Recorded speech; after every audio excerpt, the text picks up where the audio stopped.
It'll be one to go this time by. Coming to the green, buddy, coming to the green. Let's go get him.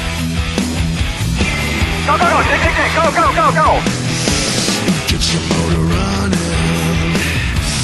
Head out on the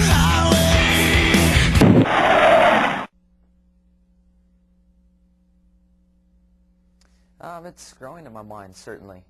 We're halfway through it, as you pointed out, and we're sitting in a good position, but it's still too early to get excited about things. I still feel like I need to focus on winning races, leading laps, and scoring as many points as possible here in the next couple weeks. And if we're in a position later in the season with a good, comfortable lead, I'm sure things will creep in then. But right now, things continue to change each week. First we thought it was the 99 and the 16 to worry about. Now the 99's had some problems.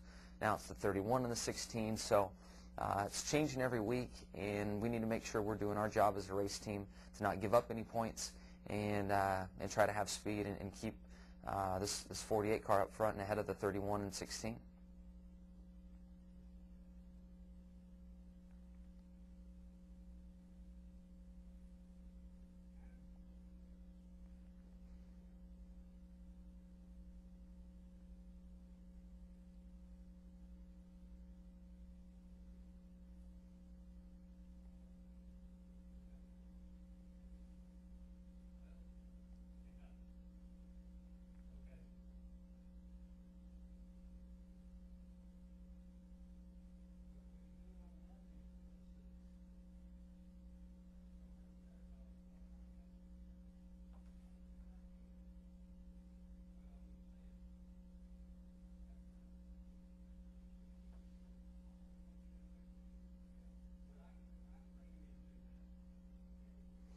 Yeah, I'm starting to hear it more and more and hear that question.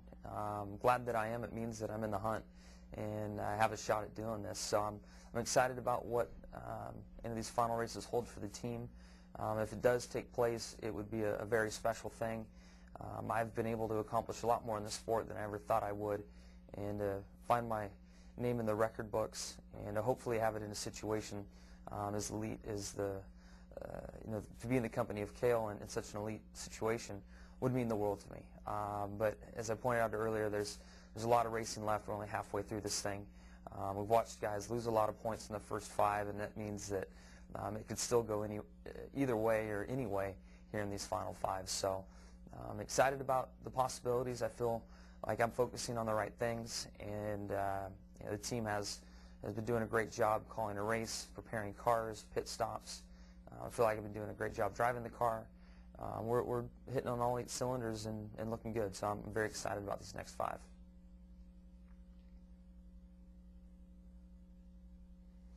When I was growing up in Southern California, NASCAR was so far away.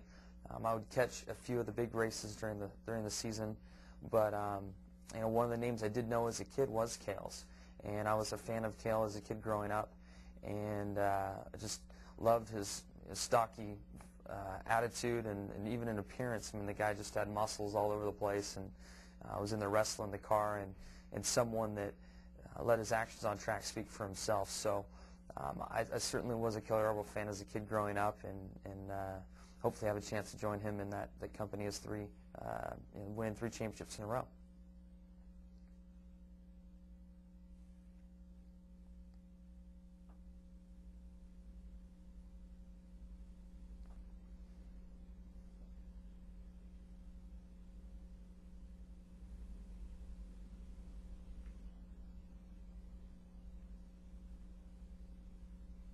And he certainly appreciates that.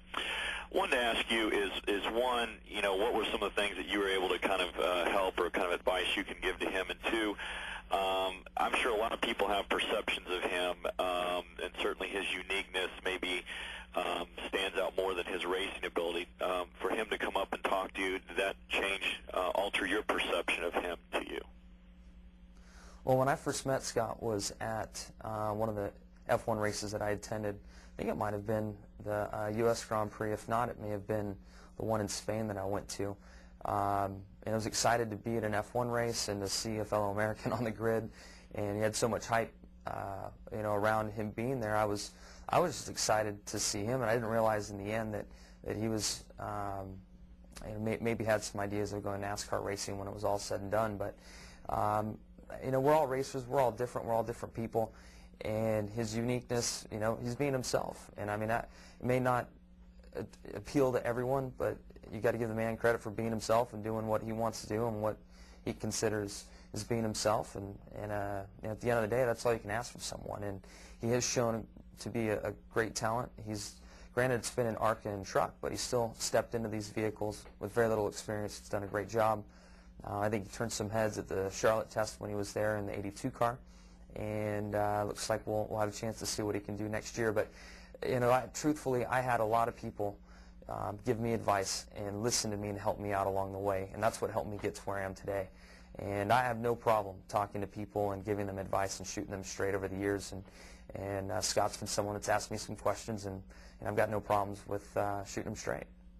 Just had a quick follow-up. Is this how did he impress people at the Charlotte test? Speed. He had plenty of speed during that test, and didn't have a car wadded up either at the end of it. So, and when we looked at the score or the monitor throughout the test session, his name was on the left side of the board and towards the top throughout most of the test. And we'll move to our next question from Jorge Madaka, Fox Sports. Jimmy, historically, Martinsville has not been the best track for Jeff Burton and Greg Biffle. Do you look at that and think about how you can capitalize and extend your lead this weekend, or are you not looking at the history? No, absolutely, I'm looking at the history. That's something that over the last, really since Chase has started, everyone but racing against Gordon and Stewart, when I look at the majority of the field, Phoenix and Martinsville both have been great tracks for us, and tracks we've been able to get a lot of points on guys we're racing for the chase. So I'm certainly looking at that, but I think back to Burton in the last few races there, he's certainly been strong, maybe not the dominant car, but he's run well. I look at the 16, last time we were up there, maybe the last two times we were there, and Greg was much stronger than he's been in the past. So I feel that these guys kind of recognize that Martinsville's been a tough one for them, and they've stepped up their program. So I'm not expecting it to be an easy day on Sunday, but I'm hopeful that history repeats and we're able to get some points on these guys.